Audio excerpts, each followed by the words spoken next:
Hey, I know this walk ain't popular, but I follow where your light goes. I know it's you, nothing impossible. Connected to my armor, bro, shining like a light bulb. Barak Yahuwah Yahusha. Azaryyah RUMAMUYAHUAH. Barak Yahuwah. Shabbat Shalom, or Shabbat Shalom as it's properly pronounced. Beloved Mashbaka, beloved family of Yahuwah, Yahusha. This is Watchman Azaryahu coming to you on behalf of Yahuwah's chosen people ministry or assembly, Barak Yahuwah. And today we have a beautiful one, a beautiful lesson, a beautiful teaching, a beautiful revelation coming to you guys. Today's topic, I've been waiting there for a while to do this one, man. All esteem to Abba Yahuwah for his rule, for his wisdom, for his knowledge, and his understanding, man. Barak Yahuwah. This teaching, this topic today is titled as Yahuwah is Yahusha, to the esteem of Yah the Father. Barak Yahuwah Yahusha. Allahu Yah. No. This one is a big topic, big subject in the walk today. Really big topic. Because there are those who don't see this, don't believe that Yahuwah is Yahusha. There are those who believe, and there are some say, wait, anyways, what does it matter? Why is it important? It doesn't matter. As long as you believe in Yahuwah, Yahusha, it doesn't matter. This is not important. Well, I'm going to show you that to Yahuwah, it matters. To Yahuwah, it's important. So if it's important to Yahuwah, then it should be important to us as well. It should be, must be. Whatever matters to Yahuwah matters to us. Whatever Yahuwah loves, we should love. Whatever Yahuwah ate, we should eat also. So I'm going to show you why it matters and why it's important, because you will truly understand who Yahuwah, Yahusha is.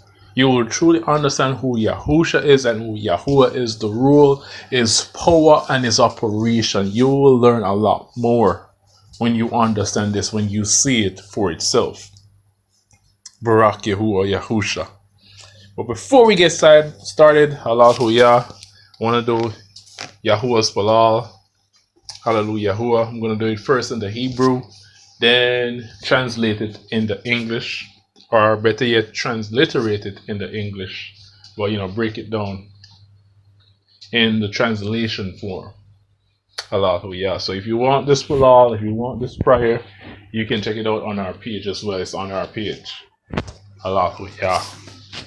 Barak Yahuwah Yahusha. RUMAMUYAHUAH. Hallelujah.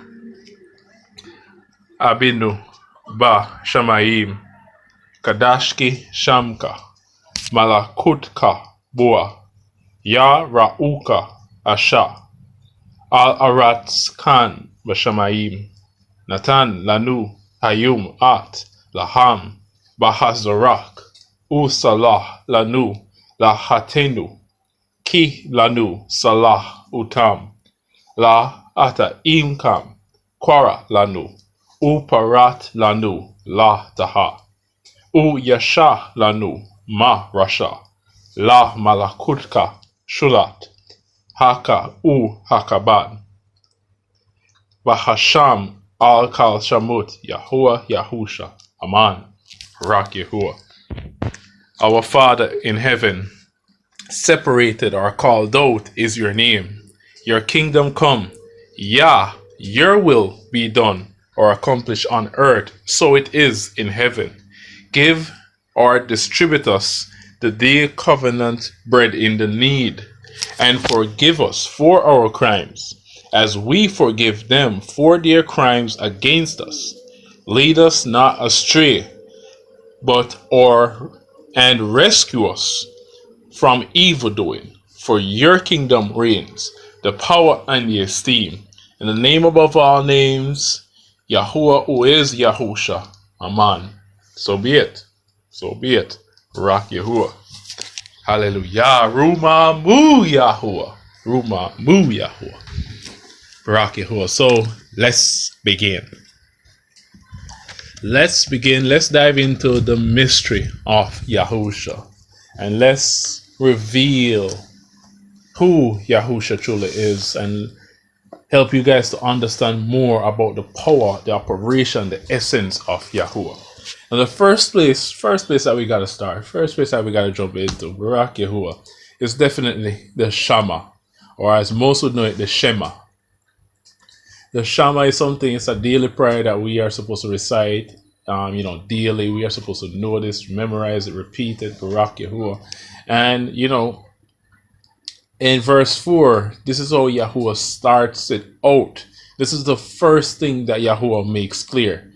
So for those who say it doesn't matter, we can agree to disagree. As I said, we cannot agree to disagree because the apostles, the disciples, never agreed to disagree. Masha, Abraham, and all the righteous, our righteous ancestors, they never agreed to disagree with the unrighteous. They either agreed with the unrighteous or disagreed. So which means if they agreed, they walked with them, they followed their ways. And we saw what it did. It caused them to stray from Yahuwah. If they disagree, they stepped away from them and walk in Yahuwah. So agreeing to disagreeing is saying, let's coexist. That's what you're saying when you say we can agree to disagree. Or it doesn't matter what name you use. It doesn't matter which day you worship on, which day you keep for the Shabbat. It doesn't matter when your feast day is. It doesn't matter. It doesn't matter. We can agree to disagree. You're basically saying coexist, which is a very dangerous thing, because you're saying to persons who definitely not everyone are sheep. Some are wolves in sheep clothing. Yahuwah made that clear. Wolves in sheep clothing. Now, if you should say, oh, it doesn't matter, let's agree to disagree, how are you going to be able to identify a wolf that's in sheep clothing if you coexist with that person?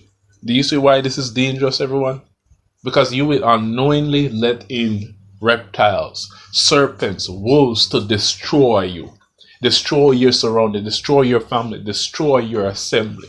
If you do this, it's very dangerous. I also did a video on that for those who did not see that one. Did the apostles agree to disagree? You can go check it out. BARAK Yahuwah. So let's get back on subject. I'm going to show you why it matters, because it matters to Yahuwah. Now, as I said, this is the Shema, which we all should know. And I'm talking about those in the truth, those in the walk, should all know the Shema or the Shama. Maybe those in religion, some would know, some would not know. But everyone who calls on the name of Yah should know the Shema. If you don't know it, man, something is wrong. That's the first thing that you need to learn, as well as the Shabbat and other stuff.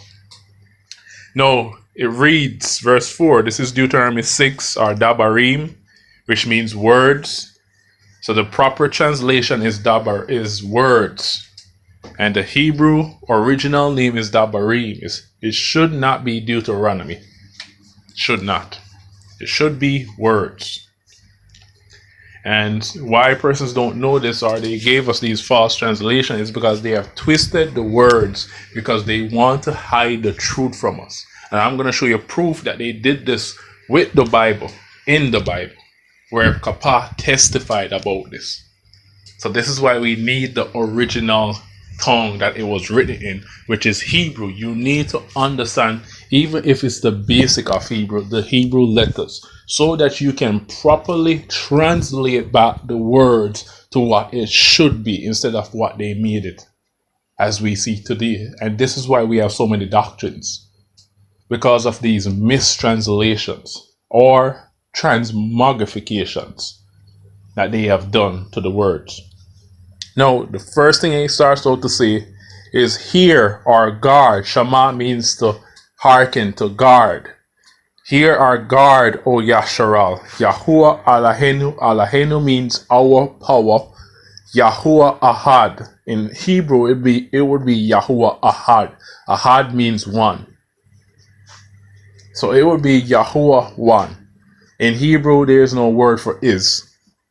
So there would not be an is right here if you were reading the Hebrew. All you would see is Yahuwah Ahad, which means Yahuwah one. That's the first thing he starts out in Shema to say. He is one. He is not a trinity. He is not a trinity. Why? Because those who worship the devil, those who are occultic, they take on the trinity.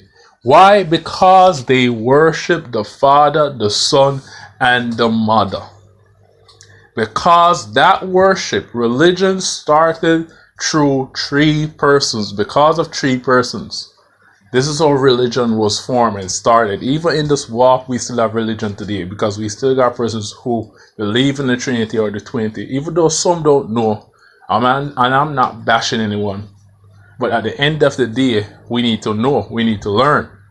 Because Yahuwah says, he who knows and does something worthy of stripe shall be beaten with many stripes. And he who does not know, you don't know whatsoever, but you do something worthy of stripe, you are going to be beaten, but with fewer stripes than the one who know. Because the one who know is supposed to let you know so that you don't do. But not because you don't know doesn't mean that Yahuwah won't punish you. He will still punish you because you should strive to know. So this is why I that know, I'm saying it to you now so that you can know. So that you will be beaten with fewer stripes. So it doesn't matter if you don't know or not know, you're supposed to aim to know. Study to show yourself approved unto Yah. This is why we do these teachings, because there's not a lot of teachers that are teaching these things, or saying these things, or standing up for the truth in this way. Some, they don't know. Some are wicked. Some are lazy. Some want to do it their way. And so many other things. Some are afraid. But I am one that I'm not lazy, I'm not afraid. And I'm not trying to please myself. I'm not trying to look special or any of the case. I'm not seeking attention. As you can even see, I hardly show my face in my videos. In the previous videos, like all the way back in the day, you may see my face. But in these videos, do you see my face? There's no face being shown. Because it's not about me. It's about Yahuwah. All esteem belongs unto Yahuwah. BARAK Yahuwah. So, this is the first thing that Yahuwah wants you to understand. He is one being, not a trinity, not a trinity. Why? Because the pagans worship like that. When they started the worship of Nimrod and his mother / wife, because she's his mother and got married to him, became his wife. And they had birth to Tammuz. That's how the Trinity worship started. The Father worship, the Son worship, the Mother worship, all those kind of worship. That's how it started. So if he's not a Trinity, then why do you think he's a Trinity? What's the difference between a Trinity and Trinity? It's saying more than one mighty ones. It's saying more than one idols. That's not Yahuwah. We should not do that with Yahuwah. He's not two idols. He's not two mighty ones. He's Allah. He's one power, one king, one father. Will have many rules, many purposes, many operations. He's like water. Water is one thing. You can use a bottle of water to make ice, to give you steam. The water can be cold, the water can be hot, the water can be in between. That's what Yahuwah is like. He is one thing. The ice is water. The ice is made from water. The steam also from water. So that's what Yahuwah is like. But that doesn't make him three things. He's still one being. No, moving on to Psalms 40, because this is another mystery. This is another revelation that Yahuwah has shown us from the very beginning. And you know what? Before we get to Psalms 40, let's go to Isaiah, BARAK Yahuwah, because there are prophecies. There's signals, revelation, messages given out from Yahuwah to reveal his identity, but we have not looked at it. And I'm going to show you another proof that many of us overlook. And this is from the very beginning.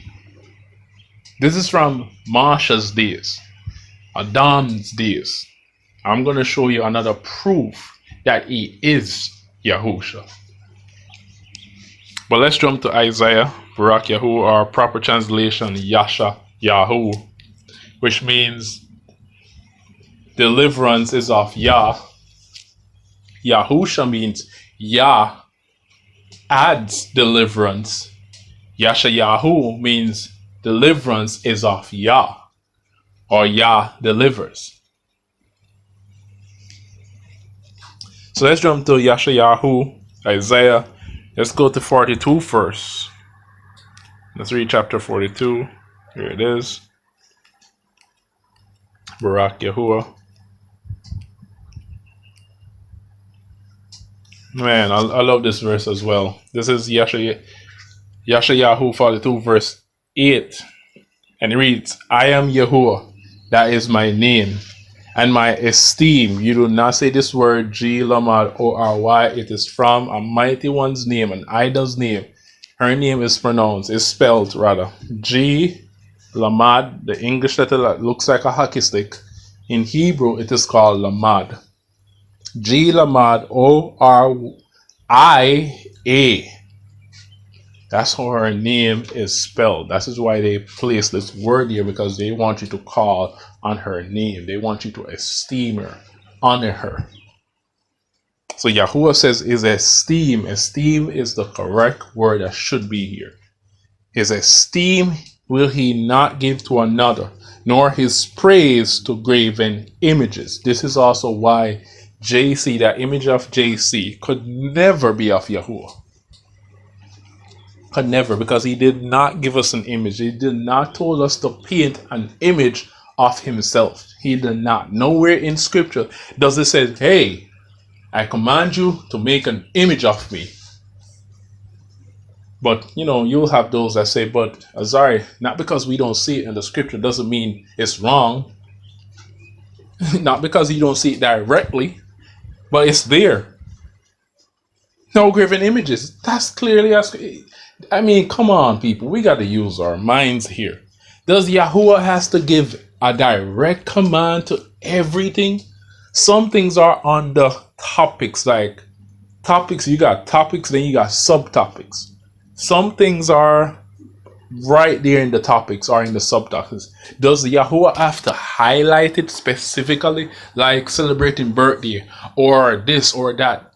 Come on, people. We're not stupid. We're not dumb. Yahuwah gave us a mind. He has the Ruach Hadash that's willing to help us, to teach us. We need to figure these things out. We need to get up off our asses and study, research.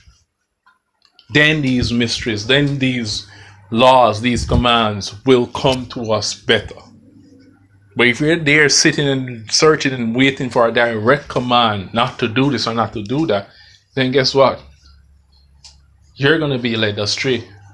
Because Hashatan is going to do everything. He's going to show you stuff. He's going to do things to continue to keep you searching, so that you never see the full truth, or never come to the understanding of the truth, rather. Because Yahuwah will show the truth. He has already shown you the truth, but you have not perceived it nor understand it. So here it is. Neither his praise to graven images. He said so in Exodus 20. No graven images of whatsoever is in heaven or on earth or under the earth. Nowhere in the Bible, in the entire Bible, did he told us to make an image of him. He gave us a description of what he looks like, yes, so that we don't be deceived. But that doesn't mean we should make an image. Let's continue.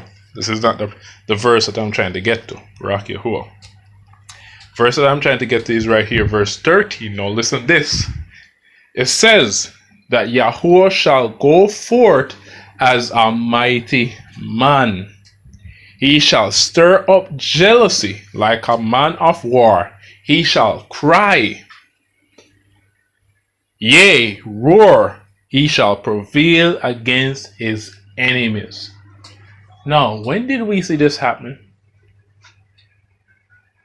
Did we ever see Yahuwah cry or roar?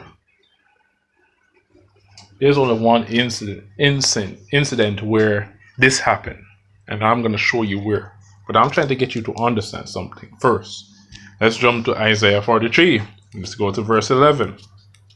And let's read what this says. Now listen this. It says, I, even I, am Yahuwah, and beside me there is no deliverer or redeemer. No deliverer or redeemer. Beside him there is no, this word is wrong as well. It should not be SAVIOUR, because it's from the Mighty One's name, SA. The English letter looks like a hockey stick, US. So SAVE is wrong. SA, hockey stick, VATION, wrong as well. All those words are wrong. It should be deliver, delivered, deliverance, deliverer, redemption, redeem, or redeemed. So Yahuwah is making it clear, beside him in the heavens, there's no other. There's no other deliverer. He is the only deliverer. So, if Yahusha was truly a separate being, then why would Yahuwah say this? Because remember, I'm going there soon. In John, verse 1. John chapter 1, verse 1, it says, in the beginning was the Word, and the Word was with Elohim. And many people use that to say, see, he was with Yahuwah from the very creation. He was right beside him. But let me ask you this. When you heard about Daniel's vision of the Shamayim, Enoch's vision, Yahuwah's vision of the Shamayim, when they saw Yahuwah on his throne, how many thrones did they say they saw? Was it 2 thrones or was it 1 throne? And again, as I said, if he was there with Yahuwah from the beginning, why would Yahuwah say this when he's right there? Doesn't make any sense. So why would Yahuwah deny his own son if he's right next to him? He says, beside me there's no other, because remember, the name Yahusha means Yah is deliverer. Yahuwah came to redeem us. So Yahusha is the deliverer. But we gotta first understand who Yahusha is. If you see Yahusha as a separate being, then guess what? That makes Yahusha the deliverer and not Yah. Especially if you should read Matthew 28, verse, let's say 17 all the way down to verse 20, where it says, all power, all authority has been given unto me. If you read it with that understanding, well, guess what? You're going to see him as 2 separate beings. Now, let's move on to another scripture in the first covenant, because I'm reading the first covenant first, then we go to the renewed covenant, or as they erroneously call it, the New Testament. Let's jump to Psalms, the book of Psalms, Barak Yahuwah. My phone is moving a bit laggy. Sorry about that. But let's read verse 6. Now listen to this, everyone. Sacrifice and offering. This is Psalms 40, verse 6. Sacrifice and offering you did not desire. My ears have you opened. Burnt offering and crime offering have you not required. Wow, that's interesting. That's interesting. Because in the past, these were the things that he required. But now he doesn't require it. What is he requiring then? Let's find out. There's a context for this. Now let's jump to the renewed covenant, or erroneously called the New Testament. This should be properly called the renewed covenant, because he renewed the covenant with us that he made with Abraham. It's not a new covenant. He did not destroy the old one. All he did was renew the contract. It's like working for a organization or a company or a hotel, and at first you sign a 6-month contract or a 1-year contract. Now at the end of that 6-month contract or the 1-year contract, or maybe before the contract expires, they be like, oh, you know what, we love the way how you work, we want to extend your contract, we want to renew your contract and give you a new contract because of your performance. We want to add in some bonus, we want to rate your pay, whatever, and we want to make this renewed contract a new year. So That's what it's like. Yahuwah renews the covenant, the promise that he made to Abraham about his seeds, which we are. He has renewed it. No, because in the first time, back in the olden days, remember, we had to go to temples to speak to Yahuwah. But now in the renewed covenant, we can speak to Yahuwah wherever we are. Why? Because now we are the temple of Yahuwah. Our bodies are the vessel, the temple of the Ruach HaKodesh, the Kadosh Spirit of the Father, Yahuwah. So we don't need to go to a temple, a physical building, to speak to Yahuwah. We don't need to go to Levi's priest for that priest to speak to Yahuwah on behalf of us or make sacrifices. We can do that ourselves because Yahuwah is our high priest and we are his temple. So you see the difference, but guess what? It's still the same covenant. Still the same laws, commandments. Only thing renewed, re-edited. That's what he has done. He has re-edited his covenant with us. So no, it's a bit more easier. Not saying it's easy, but I'm saying it's a bit more easier for us to fulfill the law, to keep the law. Before, it was not so easy. Before the Ruach HaKodesh, it was not easy to keep the entire law. But now with the Ruach HaKodesh and with the re-editing that he did, it's now easier for us to keep the Torah. Because many, especially in religion, especially in the religion called Christianity, many said that it's impossible to keep the entire law. Yes, it was impossible to keep the entire law by the flesh only. But now we have the spirit of Yahuwah. So now it makes it easier, or possible, as I should say. Now it makes it possible for us to keep the law. So don't use those scripts against us to say, oh, anyone who's telling you to keep the law is a liar, is a deceiver. That's burden, that's debt. It's not. It's not anymore. If you have the Ruach HaKodesh, then it's not. It's no possible. Barak Yahuwah. So let's jump to the renewed covenant. And let's go to the book of Hebrews. Barak Yahuwah. Hallelujah. Let's go to chapter 10, is it? Yeah, it is. Chapter 10. And let's read verse 5 to 6 to understand something. Now listen to this. Let me read verse 3 onwards. But in those sacrifices there is a remembrance again made of crimes every year.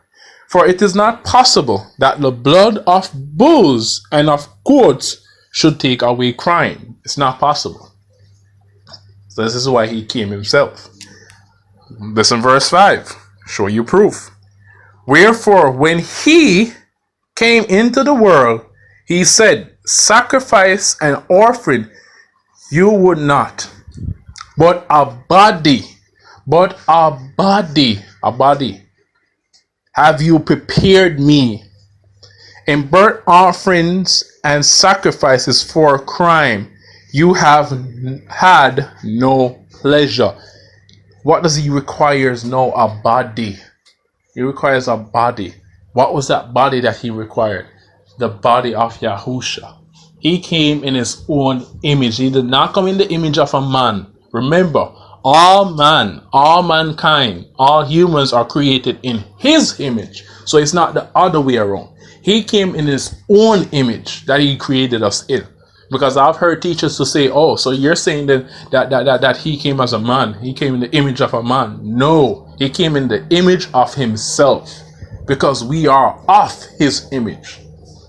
Go back and read Genesis. Go back to creation, brother. Before you start to twist the scripture. This is why we need to understand why Yahuwah says line upon line upon line. Precept upon precept upon precept. Here a little, there a little. Because Yahuwah wants you to understand the context of what he's saying. Not one script, not one verse, not one book. But in the entire book with the context. So you got to study. You got to read. You got to research. It takes a lot of time. But if you do, it will be worth it. Barak Yahuwah. So now that we have that understanding so far, let's jump down to some scriptures. You know what? Let's go right into John, Barak Yahuwah, Yahuwah. Let's go into John, Barak Yahuwah. John chapter 1, verse 1. Let's read this with some better understanding. You know, I found this site once. I don't remember what the site is anymore because I stored it on my laptop and now my laptop is not working. But this was a rare gem, a rare site, a rare finding. There was these pages, these chapters, books that came out from what the Vatican was hiding. Because we all know Yahuwah says whatever is in the dark will be revealed in light. The Vatican, the elites, the wicked, they cannot hide these books forever. Yahuwah says he's going to reveal these books to his righteous in due time. So there was this article that came out, and it was some books that they had hidden in the Vatican. One of them was John, and it was John chapter 1, verse 1. And when the author was reading it and I read it, I was like, not the author, but the person who was revealing it. I was like, whoa, no, this adds to what we believe. John chapter 1 read like this in that book. In the beginning was the Word, and the Word was an emanation of Yahuwah. It did not say with. It was an emanation of Yahuwah. It did not say with, which means it comes from Yahuwah. It's a source. It's like a light. It's like a light from a flashlight. The light rays from a device. Is the light different from the device? No, it's one thing. But it's the source. If you understand what I'm saying. So if we should have this understanding and know that they have done this to the scriptures, so I'll be getting to that scripture as well to show you that they tampered with this out of Peter's own mouth. Then now you'll understand when you go back to the Hebrew reads different to what the English is reading. And this is why there's so many doctrines today, because so many people rely on the English language today and they do not go back to what the original word was. And it's simple because all of us have access to a strong concordance.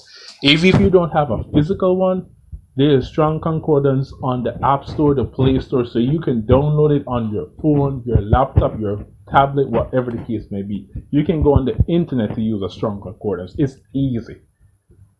Now, if you should read and use a strong concordance and find out what the original word was, and break it down. If you understand Hebrew and understand the letter, and understand that each letter has meanings, and then by using the picture of that letter or the meaning, putting those letters together, then you will have the true translation of what the word should be. And even the Strong's tries to do a good job in breaking down some of these words. But the thing is, so many people today do not do this. And for that reason, whatever you see in the King James Bible or the Sefer, because the Sefer is not 100% accurate, the TS 2009 is not 100% accurate, the Hallelujah Scripture not 100% accurate either. The KJV, most of these Bibles today are not 100% accurate. So you have to go back to what the word was in order to know, in order to get the true accuracy. But a lot of persons today don't do that, and whatever translation they read and whatever that translation says, that's what they believe, without researching, without confirming if this is true. It's just like when we see in the Bible where it says the first day of the week, and everyone believes that Yahusha was risen on the first day of the week. Even those in religion, Christianity, that's why they worship on Sunday. Because they said the Messiah rose on Sunday, the first day of the week. But if you check the Greek concordance for that and see what word is there, the word that is there is Shabbat or Sabbaton in Greek, which in English means Sabbath. Hebrew, Shabbat. What does Shabbat or Sabbath or Sabbaton means? The 7th day of the week, rest, to cease from work. Stop working for the day. Do you do that when you keep Sunday? No, you still work, you still cook, you still speak your own words and do all this stuff. You only go to assembly for 3 hours, maybe 4, and that's it. You start to do your own thing afterwards or before you get there. That's not truly keeping the 7th day or the Shabbat day. So, because we see what's in the English without researching, without verifying, without getting proof, you are basically a foolish lawyer. That's what you are, a foolish lawyer. Hearing one side of the story and rushing to court, saying, Your Honor, this is how it happens. I know for a fact. How do you know for a fact? Because I listened to what that person say and I believe him. Where is there any proof that what he says is true? No, Your Honor, I did not need to. Because I believe he's telling the truth. You are a foolish person, a foolish lawyer if you do so. Because every lawyer seeks for proof. Every lawyer seeks for confirmation, evidence, eyewitnesses. Because they know they cannot win a court case without evidence or proof. And the judge, all judges always, not all, I'm not going to say all, because you got some who are biased and unfair, depending on the person, depending on whoever it is that's in front of them, you know, we know that. But most judges, they require proof. Then that's what will convict the person. Proof. It will either say he is guilty or he's not guilty. So we need to understand that these court system, they took that principle from the Bible, the scriptures, because that's how we should be today.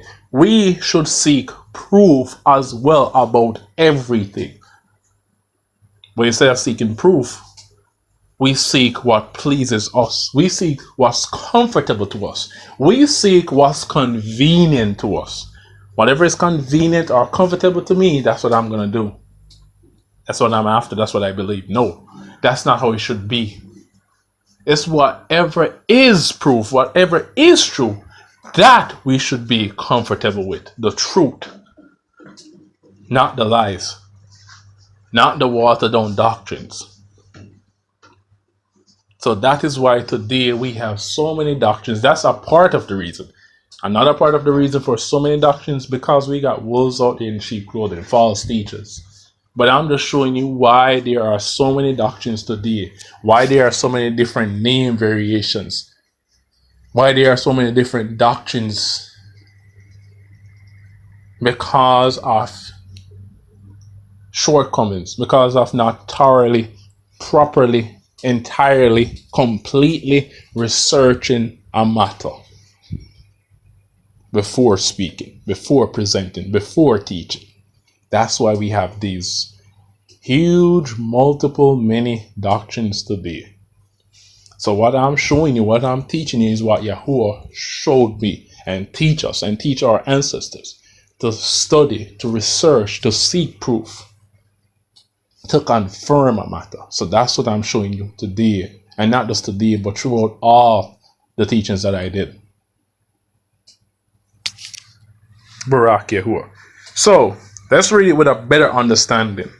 In the beginning was the Word, and the Word was an emanation or a source of Yahuwah, or from Yahuwah.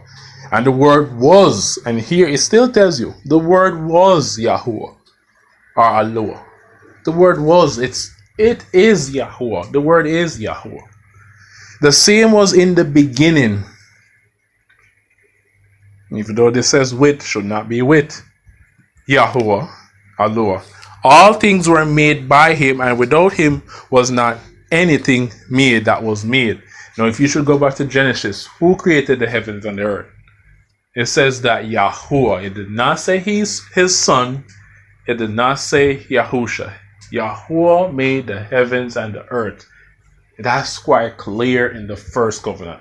There is nothing that you can show me or say that shows otherwise, because that is quite clear. It's all about Yahuwah. If you show me something else, you're showing me a doctrine of devil. No. In him was life, and the life was the light of mankind. Now let's go down a bit to verse 10. Listen this. He was in the world, and the world was made by him, and the world knew him not. Yahuwah came and tabernacled with us, and they didn't even knew it was Yahuwah. So you see, it's not only persons today that don't understand this or believe that Yahuwah is Yahusha, but even when he came, there were those who did not know or believe that he was Yahuwah himself on earth.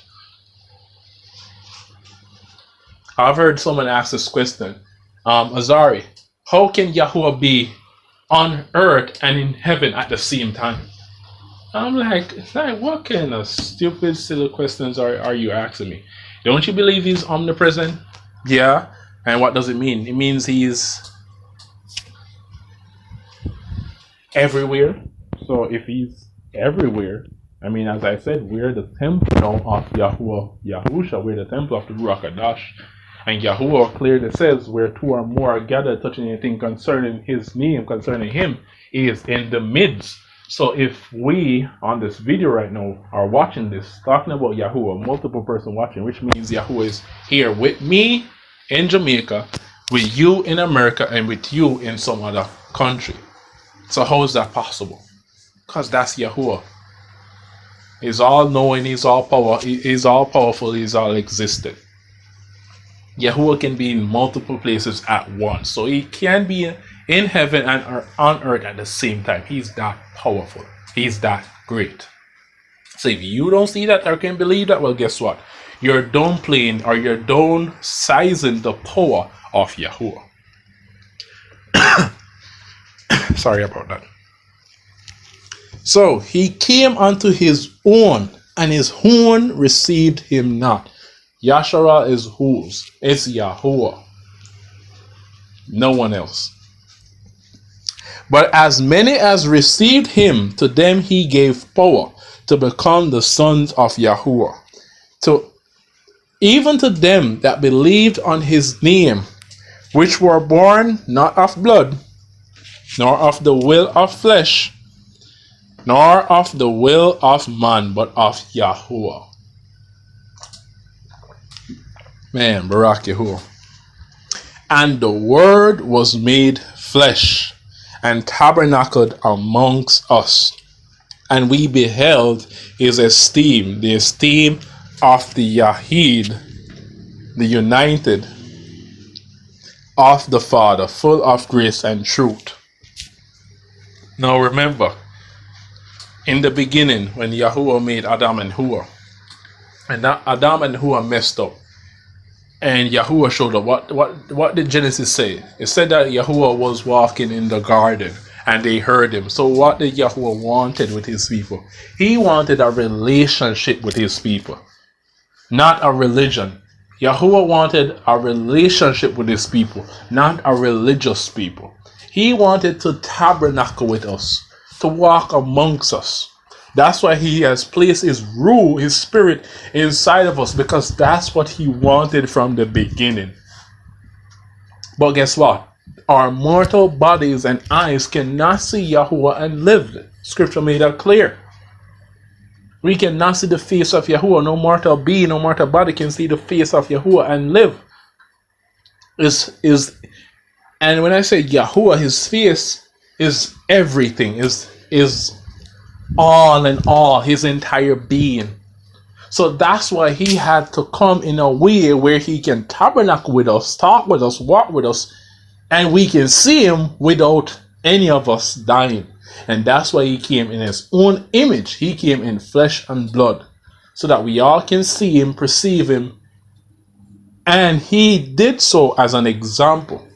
He used the body that he gave us to show us that no, with the Ruach HaKodesh, the same spirit that is in the body of Yahusha is the same spirit that's in you today. And the same way the body of Yahusha overcome the crimes of the earth, He's showing us that we can too. Remember, he says these works that he did, we can do also, and even greater. So he did this to wash away the crimes that we did and our ancestors did. And he did it also to show us as an example that the same spirit that's in him is now in us. And the same way how he overcome the temptations of the devil, we can too. Are you getting this, everyone? Man, Barak Yahuwah. So it was an example as well to show us that we can do it. Barak Yahuwah, Yahusha. Man, I love Yahuwah.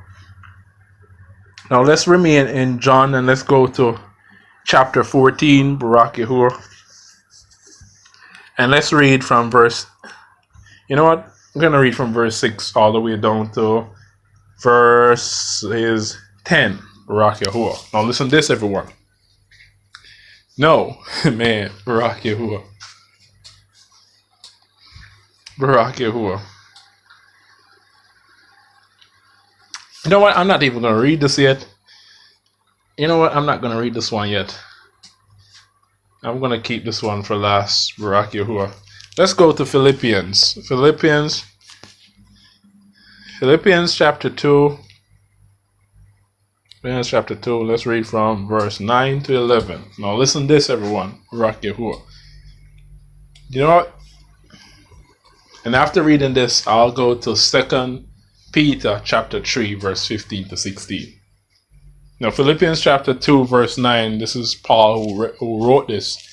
And he's saying, wherefore, Yahuwah has highly exalted him and given him a name which is above every name, that at the name of Yahusha, every knee should bow, of things in heaven and things in earth, and things under the earth, and that every tongue should confess that Yahuwah is Yahusha. Every tongue should confess that Yahuwah is Yahusha. Demons know this. The devil himself knows this. He did not believe at first, but he knows now. They know this. That Yahuwah is Yahusha HaMashiach to the esteem of Yah, the Father. Why? Because Yahuwah says he is esteem he does not give to another. All esteem, all praise, all honor belongs to Yahuwah. No one else. He's a jealous owl. So that was Philippians 2, verse 9 through to 11. Barak Yahuwah. Now let's jump to another big proof. But before we get there, let me get you guys to understand something about Paul's books. Because I've seen in this walk today where persons are rejecting Paul, saying that he's preaching, teaching against Torah and all that stuff. And persons are making it seem as if they have Paul's exact word. And when I said his exact word, I mean the words that he wrote originally in Hebrew. Because the renewed covenant, which they erroneously call the New Testament, was originally written in Hebrew. Then they changed it to Aramaic, then Greek, and all those other languages. Greek, Latin, English today. It was not first originally written in Greek.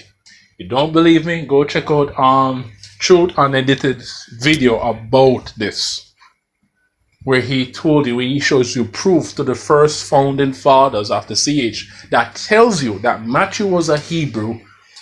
And if Matthew being a Hebrew, knows Hebrew, speaks Hebrew, guess what? He's going to write in Hebrew. Peter and Mark. Mark was a translator, an interpreter for Peter. Because they spoke what? Hebrew. They were Hebrew. Paul said this, are they Hebrew? So am I. When Paul was heading to Damascus and Yahusha showed up, what language did Yahusha spoke in? He said he spoke in Hebrew, the Abrit tongue. And he said, I am Yahusha, whom you persecuted. It was not Greek. So there is so much proof to show us that it was Hebrew. But we believe the lies of man. because that's what this Western state of mind has taught us, to believe what man says versus what Yahuwah is saying. So let's jump to 2 Peter. 2 Peter, Barak Yahuwah. Let me get there. 2 Peter, where is it? Right here. 2 Peter 3, verse 15 to 16. And let's hear what Peter testifies about Sha'al, or Paul as they call him. Verse 15. And account that the long suffering of Yahuwah is redemption or deliverance. A short word for this, Yahusha. On account that the long suffering Yahusha, because Yahuwah is redemption, is in Hebrew, this would be Yahuwah Yahsha. Yahuwah Yahsha. Put it together, you get Yahusha. Because Yahusha means Yah adds deliverance. Even as our beloved brother Sha'al, it's not Sha'ul. Sha'ul means appointed place. Like the pit, when they would say in the Hebrew, Sheol, it would not be Sheol because it's spelled incorrectly.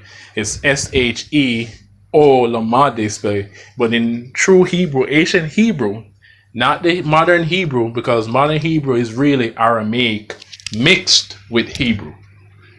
Modern Hebrew is not only Hebrew, it's mixed with Aramaic, especially when they added those Nakud system. I call it the knockoff system because that's what it does. It's a knockoff. So in the ancient Hebrew or Abrit tongue, there is no E, there is no O, there is no IV of Jew. No I, no V, no O, no F, no J, E, W. Or as Yahshai like to say, no intervention IV, intervention of Jew. So it would not be Sheol, it will be Shahul, which means appointed place. His true name, Paul, would be Sha'al, appointed of Allahi, or appointed of Alua. Barak Yahuwah. So Peter is testifying about him, our beloved brother Sha'al, or Paul, also according to the wisdom given unto him, as written unto you, as also in all his books, speaking in them of these things, in which some things are hard to be understood. He did not say impossible. It's a bit hard to understand. But listen this. Which they that are unlearned and unstable pervert. When he says unlearned, they did not go to disciples for teaching. They try to teach themselves, which you cannot do so easily. You gotta go to a taught one. That's the principle, that's the order. Yahuwah asks Peter, do you love me? He says, look, feed my lambs. Do you love me again? Look after my sheep. Do you love me again? Look after my sheep. When he got the 3,000, when the 3,000 got immersed, they stayed with him. He taught them the word. Why? Because in Matthew 28 verse 20, Yahuwah says, and teach them to guard everything that I have told you. So those who are more experienced in the truth should teach those who are new converts. And if you go to 1 Timothy chapter 3, I believe it is, where Yahuwah speaks about a bishop, a leader. Verse 6 says it should not be a new convert. A new convert should not be a leader or teacher that easily. Why? Because he may be puffed up with pride, and then he will fall into the judgment of the devil. He will be too high-minded. He will be too boasting. So we got to understand this. So that's what Peter is saying right here. They are unlearned. They did not teach. They did not study under Yahuwah or under any true disciple of Yahuwah. And they are unstable. Double-minded man is unstable in all his way. Pervert, as they do also the other scriptures unto their own destruction. So not only did they pervert Paul's books, but they also perverted some of the other books in scriptures. And this is why today we have so many doctrines.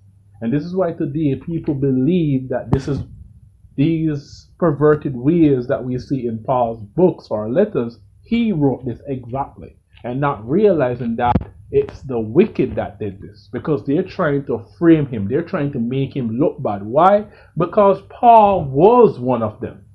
Paul was a Pharisee. He was a Roman soldier. He was prosecuting the righteous. But guess what? When he came to Yahusha, the wicked, saw it as a betrayal. And they were hurt by it because Paul was one of their best soldiers. So they are being pitied. They're trying to seek revenge, because we know Hashatan loves revenge. He loves being pitied. He loves to frame. He loves to do false accusations. And that's what they're doing today with Paul. But I'm not saying we, because I see it. But sad to say, so many don't see this. That's what's happening to Paul today. He's being framed. Study, everyone. I'm telling you, if you study this in Hebrew, you're going to see things a whole lot different. Hebrew is the tongue of creation. Hebrew is the purest tongue on earth, which has not been corrupted by man.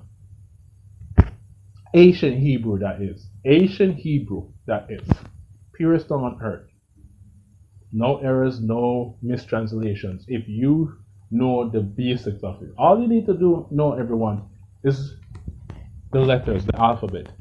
Know what each letters look like in Picto, Paleo, and Modern. And then know what their names are, what sound they make, and most of all, their meanings. If you know each letter's meanings, and you can put these letters together, the meaning of the letters together in one word, you may have a word that's a 5-letter word, and there are 5 different letters. If you take each letter's meaning, put it together with the other letters, then you will truly understand what the word is saying. It's like the word shalom or shalom. In the simple form, they made shalom to be P-E-A-C-E, or properly should be calmness or calm. Why I spelled that first one P-E-A-C-E? Because I found out that P-E-A-C-E is from the name of a mighty one. In Latin, he would be called P-A-X, but it says in English, he is commonly known as P-E-A-C-E. So I no longer say that word. So that's the simple form for the word shalom. Now here's the breakdown, the revelation, the deepness of the word shalom or shalom. If you should use each letter's meaning and put it together, this is what you get. The word shalom or shalom truly means the shin, to destroy the authority connected to disorder. Man, that's powerful. Shalom or shalom means to destroy the authority connected to disorder. The shin, the SH in that word is destroy. The lamad, the shepherd's staff, is authority. The wah, properly, correctly spelled, U-A-U. There's no W, because W, the capital W is 2 V's side by side. And the common W is 2 U's. So all they do was put 2 U's together and you get what? Double U or double U's.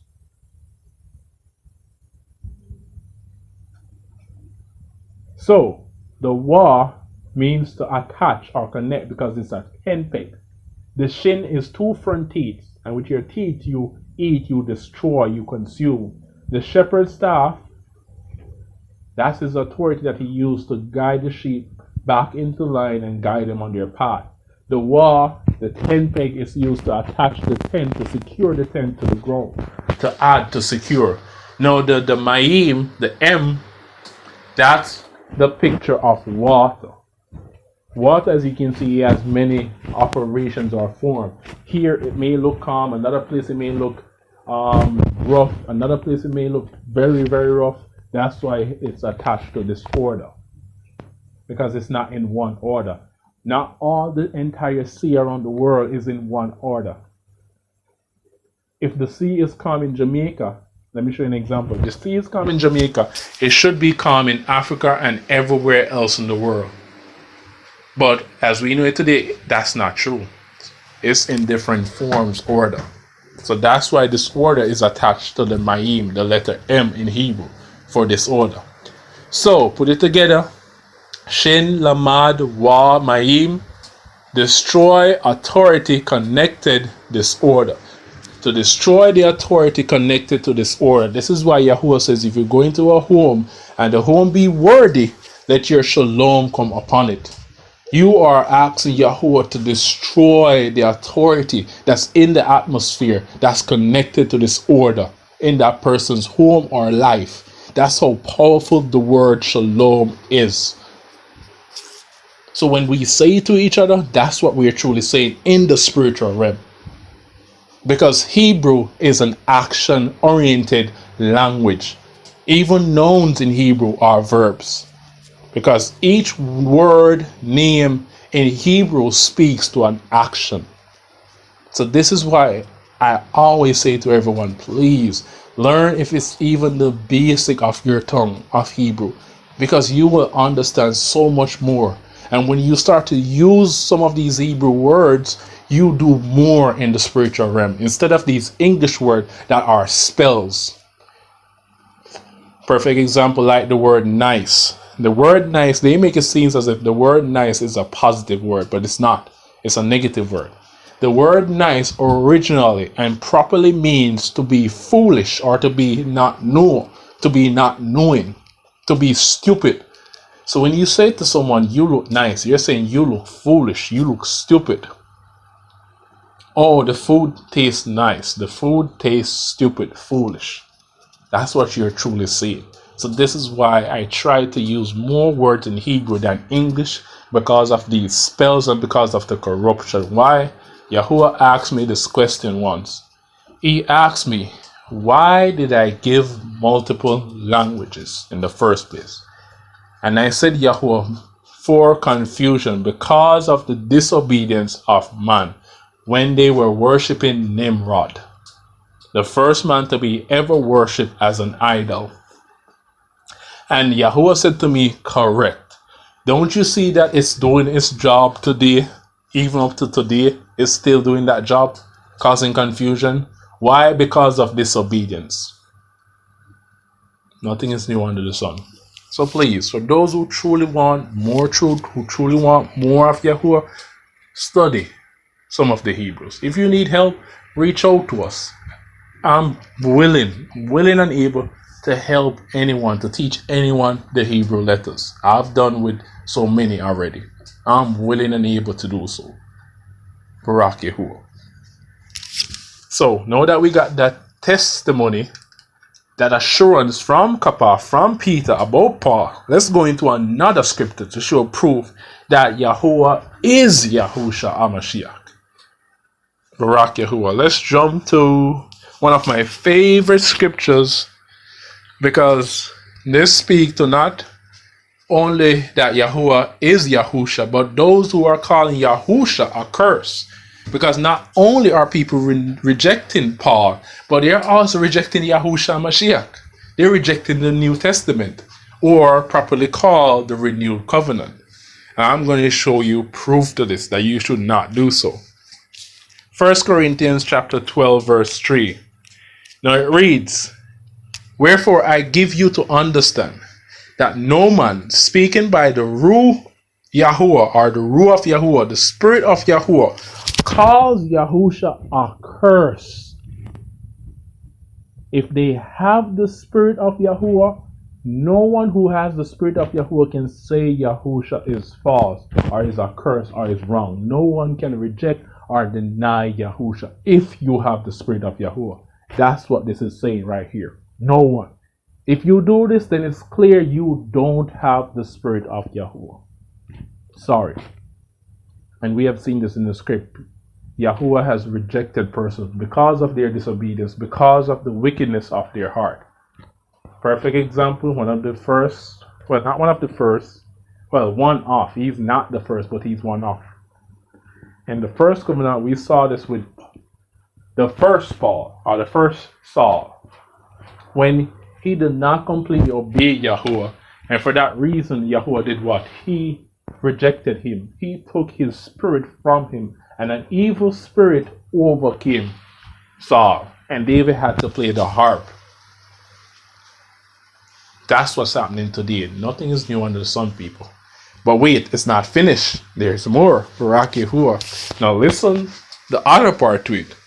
And that no man can say that Yahuwah is Yahusha, but by the Ruach HaKodesh. So the only way you can see this or understand this or say that Yahuwah is Yahusha, Yahusha is Yahuwah, is by the Ruach. The Ruach will reveal this to you. The Ruach will say it. The Ruach will show you that he is. Because the Ruach is Yahuwah. The Ruach HaKodesh is Yahuwah. Yahuwah is the Ruach HaKodesh. He is one. He is not a trinity. As I said, they attach this to Nimrod, to Samrais. That is why you see in religion today, so many worship 3 idols or 5 or 10, because they want to worship multiple idols or mighty ones.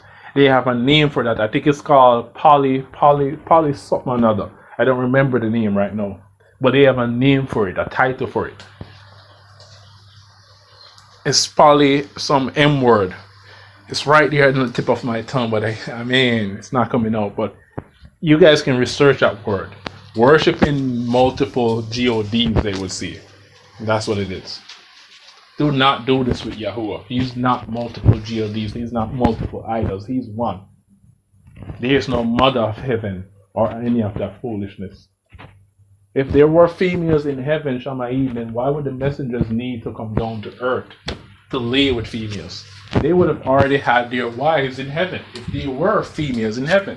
Plus, if you read Enoch, Yahuwah clearly said this. He said, I did not create wives for you because you are a perfect being. You are a heavenly being. You don't need wives. You don't need a female. I made females a wife for mankind, for males, not you. So that's another proof to show there's no female entity in the Shemayim.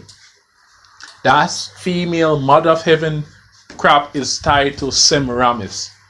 That Virgin Mary and all that stuff, that's Semiramis. That's why in Siganity, you see they have JC in Mary's lap.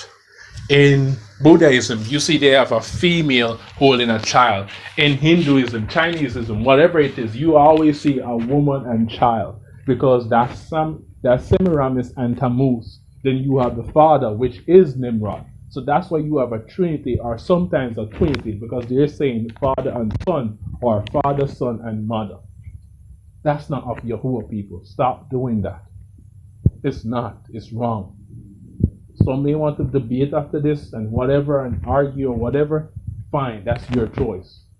As I said, please respect the channel. You don't agree to our views or our beliefs, go somewhere else that teach your belief. That will tickle your ear. Because Yahuwah made that clear as well in Timothy. You will have those who will not endure sound doctrine, but they will heap to themselves teachers tickling the ear.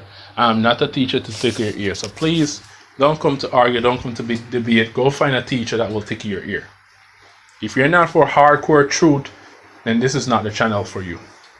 BARAK YAHUAH. So, the only way you can say that Yahuwah is the Father is by the Ruach revealing it to you. Now, let me show you something interesting that happened with one of his disciples. This happened with one of his disciples. Let's jump to the book of Matthew, or Matit Yahu, BARAK YAHUAH, chapter 16, verse 13 to 17. Hey, BARAK YAHUAH. Now listen to this, everyone. When Yahusha came into the course of Kwe, like high, Karya, Philip, he asked his disciple, or the Philippines, he asks his, or Philippi rather, not the Philippines. He asks his disciples, his taught ones. Talmudi means taught ones. The apostles, their proper translation or Hebrew would be shalakim, which means sent ones or appointed ones. Just like Sha'al, appointed of Alua, shalakim, appointed ones, sent ones. So Paul was sent by Yahuwah, sent of Yahuwah. Saying, who do males, man, say that I, the son of Adam, am? And they said, some say that you are Yahuanan the immerser, some Eliyahu, some the others YAHUAH, or one of the prophets. And he said to them, but who do you say that I am? Now this is what Kappa said in the translation that we have today. Not Paul, rather, sorry, Shimeon, Peter, answered and said, you are a Mashiach, the son of the living Alua, or the living Yah. Now with this understanding that he is one, and with what we just read, 1 Corinthians chapter 12, verse 3, it says that the only way you can see this or say it is by the Ruach HaKodesh. This is what I believe Peter said. But before I read what he says, let me read the next chapter, the next verse rather. And Yahusha answered and said unto him, Baruch are you, Shimeon, for flesh and blood has not revealed it unto you, but my Father which is in heaven. Now with that understanding of 1 Corinthians, let's read it again properly now. Now Shimeon Peter answered and said, you are a Mashiach, which means the anointed one, or the Messiah, the living Yah. And that's when Yahusha said, flesh or blood has not revealed this unto you, but my Father, or in other words, the Ruach HaKodesh that revealed this to you. Man, this is beautiful. This is beautiful. RUMAMUYAHUAH. Allahu Yah, man, Barak Yahuwah. Barak Yahuwah. This is beautiful. Final scripture that I'm going to. But I'm going to show you another proof, as I mentioned before, that from the very creation itself, Yahuwah was showing proof to who he is from creation. In his own name, the name Yahuwah has proof that he is Yahusha. And I'm going to show you. Let's go now to John, the book of John, Barak Yahuwah. Let's go back to the book of John, chapter 14, verses, let's start from verse 6, and let's read it now. Yahusha said unto him, I am the way, the truth, and the life. No one comes unto the Father but by me. Listen, verse 7. If you had known me, remember we read John chapter 1, if you had known me, you should have known my Father also. And from henceforth, you know him and have seen him. Wait, I thought it said that we cannot see Yahuwah and live. So how is it possible that they saw Yahuwah? How is it possible that they know Yahuwah? Listen to what Philip asks. Philip said unto Adonai, the master, unto him, Master, show us the Father. So he's saying, show us Yahuwah, and it suffices us. It will be enough. It will be enough for us to believe. Show us Yahuwah, show us the Father. Now listen Yahusha's response. Yahusha said unto him, have I been with you? Have I been so long time with you, and yet you have not known me, Philip? He that has seen me has seen the Father. And how say you then, show us the Father? So Yahusha is saying, Philip, I am Yahuwah. I am the Father. Why are you saying show me the Father when I am the Father? I'm in front of you. So you see, even in those days, some were having a hard time to believe that Yahusha Mashiach was Yahuwah.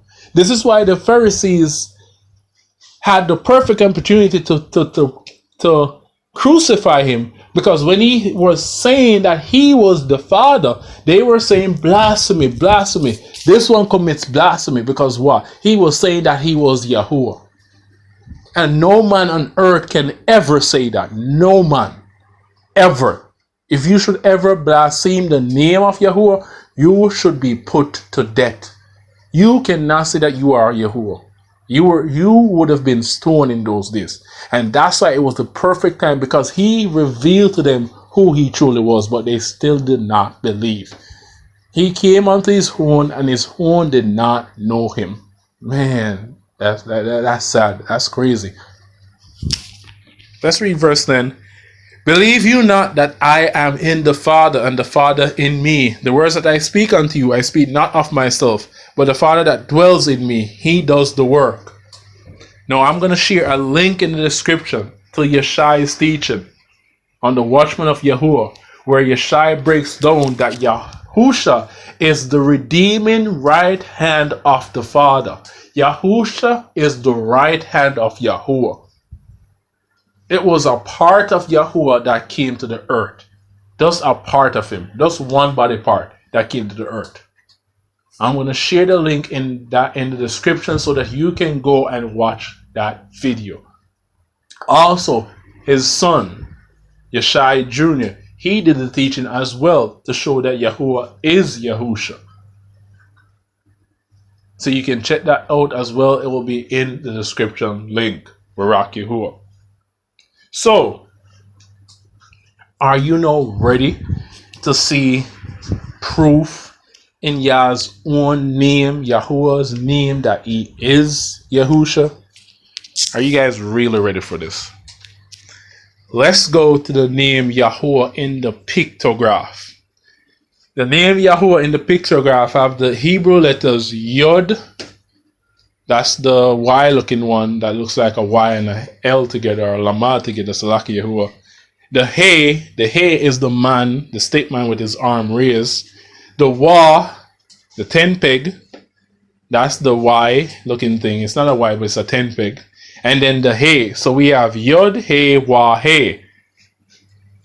From right to left, Hebrew is written and read.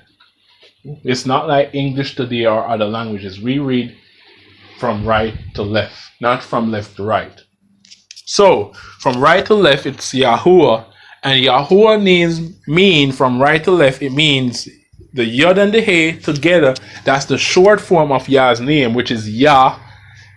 And the Wah, as I said, the Wah means to secure or to add. So Yah adds the He by itself. One meaning for it is behold, another meaning is look, and another meaning is breadth. So, from right to left, Yahuwah's name means Yah adds breadth. Now, from left to right, from backwards, Yahuwah's name is behold, kneel, behold, hand. Wait, behold, kneel, behold, hand? That's not making sense. Let's make it make sense in English as a sentence. Behold the nailed hands. Behold the nail, behold the hands. Behold the nailed hands. Behold my nailed hands. That's what Yahuwah is saying. Behold his nailed hands. No, if Yahuwah is not Yahusha, then why would Yahuwah's name from left to right, from backwards, be saying to us, look at his hands that are nailed? When was Yahuwah's hands nailed? The only person's hands that was nailed was who? As most would say, the Son. So how can Yahuwah say my hands are nailed if it was his Son, if the Son is a total different person or a different being, different entity? You see, it doesn't add up, it doesn't make sense. Yahuwah is Yahusha. Plus, he's also telling us who nailed his hands. As I said, look at the behold. The He is a picture of a man with his arm raised.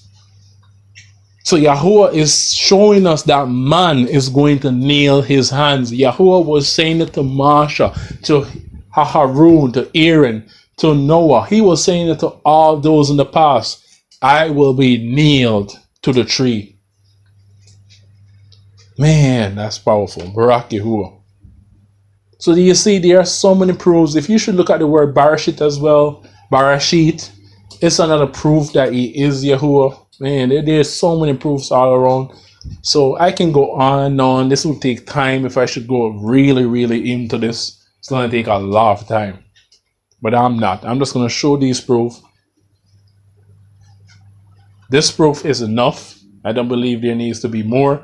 If you need more, you can go do your own research and look into this yourself, and you will see. But if not, if you don't see it, as I said, that's your choice. That's your own freedom of choice to do so, to believe so. Do not come on this channel with any debates or arguments, because I'm not one for debate. 2 Timothy 2 verse 14 says we're not supposed to strive about words to no profit, to no gain to the era. What does that profit anyone if we're there arguing back and forth? We are not supposed to be one that argue anyway. 1 Timothy 3 tells us that a leader, teacher is not one that's supposed to love argue or arguments. So please have respect for the channel and those that watch it, those that believe. If you want to believe so, fine, that's on you. If you want to ask questions though, fine, go ahead and ask your questions in the group, if you're in the comments section, if you're truly trying to learn. Or if you want to do a private question, the email will be in the description as well. You can do it privately. Okay? But no arguments, no debate, no showing off. Or else your comments will be removed, and if you continue, you will be blocked. Allahu Yah. Barak Yahuwah Yahusha. Allahu Yah. Barak Yahuwah. And know, after this teaching, know you'll understand why I always say Barak Yahuwah Yahusha. Because I'm saying Barak Yahuwah, who is Yahusha. Barak Yahuwah Yahusha. Allahu Yah. So, much love unto you guys. I pray and hope that this was a barakah unto you all. It helped clear up a lot of concerns or questions that you had, a lot of things that did not make sense. I hope this helped. Another thing as well that I looked at, and the final thing that I'm showing you guys that I looked at, it's in Matthew 28 verse 18, when Yahusha said all power and authority has been given unto him. Now, if Yahusha is the son, a separate being from Yahuwah, he's not Yahuwah. They are two separate beings. No, according to creation, according to the origin, according to king and prince, if all authority has been given, all power, all authority has been given unto Yahusha, which that would mean Yahuwah has given up his authority, his right, his throne to his son. That means the son, no, Yahusha, should be the one sitting on the throne and not Yahuwah, not the father. So then that leaves the question, what happens to Yahuwah? Because when we look at earth, because remember, we're made in his likeness and his image. A king, when he reaches a certain age, he passes on the throne, the power, the kingdom to his son. And that king would normally go into retirement or he would die. So are you saying then that after some while, after a period, that right now, Yahuwah has given up his throne and he's not going into retirement or he's going to die? Think about it. That did not make sense to me when I looked at it and when I read that scripture. And it's still not making sense to me now. Why? Because Yahuwah is all powerful. He's all existing. He cannot die. He will always sit on the throne. Scriptures has made that clear from the beginning to the end. From Genesis to Revelation, Scriptures has made that clear about Yahuwah, that he will reign forever. So there's no way his son will ever take over as heir to the throne. Ever. It's not possible. So that's not adding up. So that's my final piece of evidence or proof to show that Yahuwah is Yahusha, to the esteem of Yah, the Father. Barak Yahuwah. Much love to you all. Please check out the videos and the links. Check out YAHSHAY'S teaching. Yahuwah is the redeeming. You will see Saving. He wrote that out. He did that video a long time ago before coming to the understanding that that word is tied to a mighty one. And after, in videos after, if you should watch his videos after, you will see that he will not use that word anymore. So please forgive the title. But Yahusha is the redeeming right hand of the Father. Please check out that video and YAHSHAY'S Jr. video as well for more proof. Barak Yahuwah Yahusha. This is Watchman AZARYYAHU signing out on behalf of Yahuwah's chosen people, assembly or ministry. We love you all, and shalom, shalom. Barak Yahuwah Yahusha. Allahu Yah.